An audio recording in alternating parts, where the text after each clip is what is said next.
Magandang araw mga boss, dito na tayo sa last part na pag uminit itong makina ni customer, umiingay na para ba nagkakaroon ng tope. Tapos na sana itong mga boss, kaya lang masyado naman bumaba yung minor niya nang in-start ko itong makina. Tapos pag nag-aircon ka, namamatay pa itong makina. Kaya ang gagawin ko dyan, i-check ko itong throttle body. Sa pagtanggal ng throttle body mga boss, tatanggalin mo lang naman itong air filter cover niya, pati yung inlet hose. Pero dito sa inlet hose, luwagan mo muna yung dalawang clamp niyan para maihiwalay mo siya dito sa air filter cover at throttle body. Yan lang muna yung tatanggalin ko mga boss para masilip ko itong throttle body kung kailangan ko ba siyang linisin. Possible kasi kaya bumabagsak yung minor nito dahil nga sa pwedeng barado itong throttle body niya. Ayan mga boss, ilapit ko itong camera para makita nyo. Ayan o, kung makikita nyo, napakarumi pala ng throttle body nito.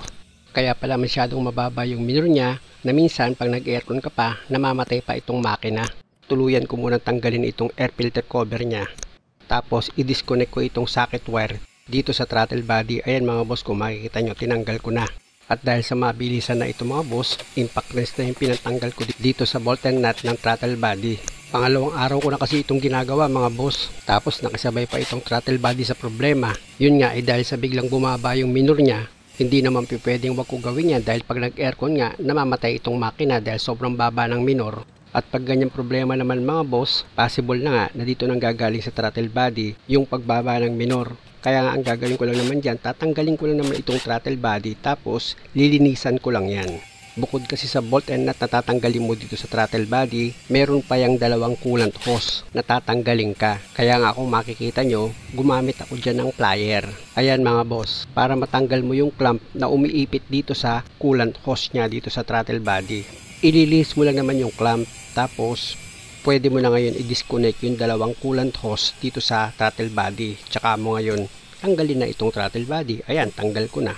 Yan yung dahilan kaya bumabagsak yung minor mga boss, dahil nga yung paligid nitong plate dito sa throttle body, grabe na yung carbon na nakapaikot dyan. Pag ganyan mga boss, pwedeng ipanlinis mo lang dyan gasolina. Pero kung meron ka naman budget, mas okay gamitin mo yung throttle body cleaner. Yan yung ginagamit ko mga boss. I-sprayan mo lang hanggang sa mapansin mo yung tumigas na carbon, nagme-melt na siya. Tsaka mo ngayon gamitan yan ng paintbrush para mas madali mong matanggal yung kumapit na carbon. Ingatan mo lang yung plate na wag mo siyang maitulak or mabago ng position para hindi ka magkaroon ng problema. Nakita nyo naman, after ko gamitan ng paintbrush, inisprayan ko ulit siya. Tapos dito naman ako sa ibabaw ng throttle body. After ko ma-sprayan yan, gagamitan ko ulit yan ng paintbrush para yung kumapit na carbon dito sa loob ng throttle body, matanggal ko siya. Nakita nyo mga boss, diba? Grabe yung dumi niya. Tapos gagamitan ko na yan ngayon ng pang-spray ko na throttle body cleaner. Pa-final ko na yan mga boss. Dahil nga sa nawas out na ng paintbrush ko, yung mga kumapit na carbon dyan. Siya nga pala mga boss, pwede rin kayo gumamit ng toothbrush, panlinis dito sa throttle body. Nakakatanggal din yun ng matitigas na carbon na kumapit dito sa loob ng throttle body mo. At kung makikita yung mga boss, malinis na itong throttle body ni customer. O tignan nyo, ilapit ko, di ba? May kinang na nga siya sa linis eh. Kaya okay na yan mga boss. Dito naman ako ngayon maglilinis sa intake manifold niya bago ko ilagay itong throttle body ni customer. Papasukan ko ng basahan yan mga boss, na binasa ko yan ng gasolina para malinis ko yung loob nitong intake manifold.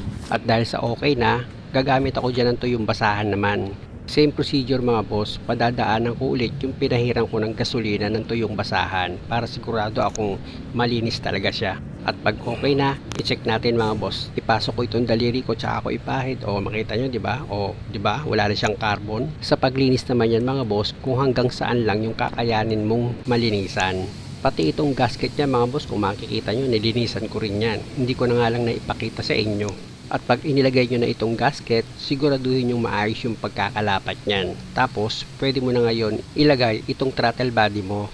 Kita nyo naman mga boss, malinis itong throttle body na ibabalik ko. At yung pagkakalapat niyan, pag nilagay nyo, dapat pantay para sigurado ka na hindi siya magkakaroon ng singaw.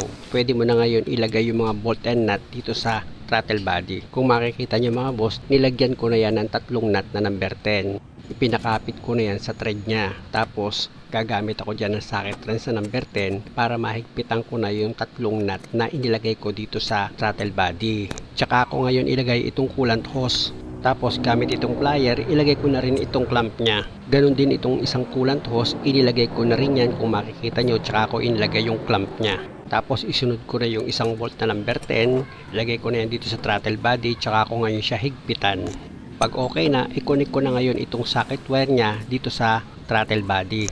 Siguraduhin nyo lang mga boss yung connection ng socket wire dito sa throttle body, nakalapat siya ng maayos. Kailangan kasi mga boss, pag isinaksak nyo yan, maglalak siya. Tapos ilagay nyo na itong holder ng radiator hose. Naka-bracket kasi yan dito sa throttle body, meron siyang dalawang nut na number 10. At sa holder naman ng radiator hose mo, meron niyang bolt na number 10, dalawa rin. Na pag naipakapit nyo na yan sa thread niya, gamit ka ngayon ng socket wrench para maifinal mo na yung higpit sa dalawang bolt at sa dalawang nut. At pag okay na, pwede mo na ngayon ilagay itong air filter mo. Ilapat mo yan ng maayos, tapos pwede mo na ngayon ilagay itong cover ng air filter mo, pero ilagay mo muna dyan yung inlet hose. At pag okay na, tsaka mo yun idugtong itong inlet hose mo dito sa throttle body. Tapos pwede mo nang ilapat itong cover ng air filter mo dito sa housing niya, tsaka mo ilagay yung clip niya para mag-lock. Tapos check upin mo ulit yung pagkakalagay ng inlet hose mo. Pag okay naman, gamit ka ng socket wrench sa number 10, higpitan mo na yung dalawang clamp niyan dito sa air filter cover niya at dito naman sa throttle body. Siguraduhin mo lang na maayos yung pagkakahigpit mo ng mga clamp para wala siyang singaw. Tapos dito naman ako sa mass airflow sensor. Gagamit ako dyan ng Phillips screw dahil meron diyang dalawang screw na tatanggalin ka. Pag natanggal mo na yung dalawang screw, pwede mo nang iangat itong mass airflow sensor mo para linisan. Sa paglinis ng map sensor mga boss or mass airflow sensor, gagamit ako dyan ng contact cleaner. Tapos isprayan ko yung kabuuan nitong mass airflow sensor. Sa pag-spray naman mga boss, makikita mo naman kung malinis na yan or hindi pa. Na pag nakita mong wala na yung kumapit na alikabok, okay na yan. At pwede mo na yan ibalik sa dati niyang position. Syempre naman mga boss, pag inilagay mo yan, dapat maayos yung pagkakalapat mo dito sa cover ng air filter mo. Na pag okay na, pwede mo nang ilagay yung dalawang screw, tsaka mo yung siya higpitan ng tamang higpit lang. Tsaka mo ngayon i-connect itong socket wire dito sa mass airflow sensor mo. Ayan mga boss, ilagay ko na yan. Dapat maglalak yan mga boss ha. Tutunog kasi yan pag naglock eh. Narinig nyo naman tumunog, di ba? At dahil sa okay na ito mga boss, pa-start ko na itong makina kung okay na ba yung minor niya. Dapat normal na yan. Ayan na mga boss, na-start na itong makina at kung makikita nyo itong minor, umangat na siyang bigla tapos dahan-dahan na siyang bumababa. Ayos! Tapos ang paso. I-on ko itong aircon niya mga boss.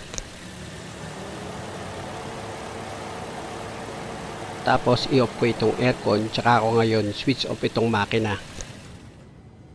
Tapos i-start ko ulit. O di ba mga boss, okay na itong sasakyan ni customer. Hindi na masyadong mababa yung minor niya at wala nang vibration.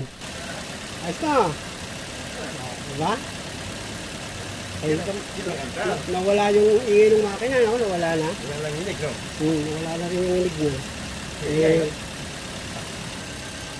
Ano yan eh?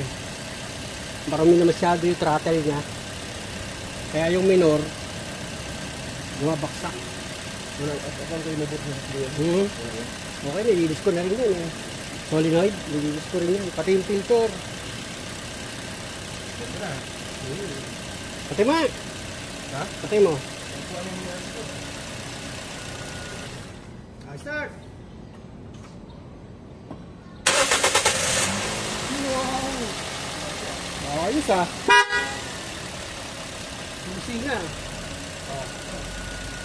Kanina, lakas manginig eh, no? Eton! Akala niyo, overhaul na itong makina. Akala niyo, overhaul na. Ha? Ito,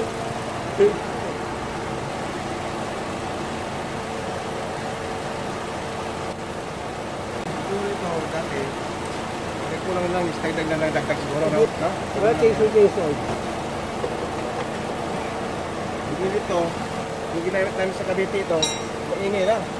Yung pagbalik namin. At dahil sa nagnormal na yung minor nito, hindi siya gaya ng dati na nanginginig, lalo na pag naka-aircon, namamatay. Magro-road test na kami mga boss para malaman namin kapag uminit na itong makina kung meron pa siyang lalabas na ingay. Hindi lang niya sa pagawaan. Overhaul na makina yan, siyempre. Pagkuha ano? Siyempre. Pag tumakbo na tayo ng ano ng mga 15 minutes na sa biyahe, yun eh. Lumalagatak na yung makina eh. Naramdaman mo rin ba nung ginamit mo? Nung uminit na, Ayun? may lumalagotok na sa loob ng makina? Oo. Ako kumuha nito doon sa kanila. Ah, ikaw ang kumuha. Ah, ikaw pala yung nakaramdam. Kaya siya. Ay, may-ari yung Kaya nga pinakuha niya sa akin, then naramdaman na niya gano'n. na may lumalagotok sa loob ng makina. Oo. Parang katak-katak. Ano, okay na? Wala nang maingay. Okay na, wala na. Wala na? Oo. Ayos. Tiyak na tungtuwa niya sa'yo. Yun. Narinig nyo naman mga boss, ayon sa driver, okay na raw itong sasakyan ni customer. Dahil sa mag-iisang oras na kami nagro-road test at wala nang lumabas na ingay dito sa makina niya. Kaya muli mga boss, maraming salamat sa panonood. Sana nakakuha kayo ng idea at kung maaari lang naman, huwag niyong kalimutang mag-subscribe sa channel ko. Salamat at higit sa lahat sa Diyos na sa awat tulong niya naayos ko itong sasakyan.